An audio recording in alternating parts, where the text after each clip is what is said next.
How to log in Chase Bank online banking account. Hi guys, welcome to our channel. Let's begin. In this video, I will guide you on how you can log into Chase Bank online banking account. For this, open up any web browser. Now tap on the search bar and you want to search for chase.com. Chase Bank serves millions of people with broad range of financial services including personal banking, credit cards, mortgages, auto financing, investment advice, small business loan and payment processing.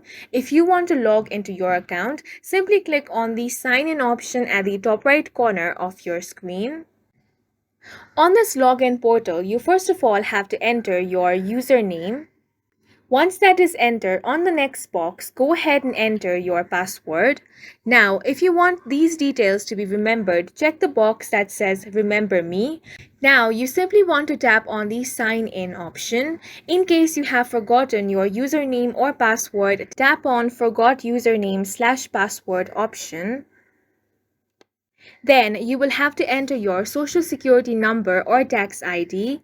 After that, enter your account card or application number and tap on the next option in order to retrieve your username or reset your password. And that's it for this video. If you found it helpful, please make sure to hit the like button and subscribe for more videos like this.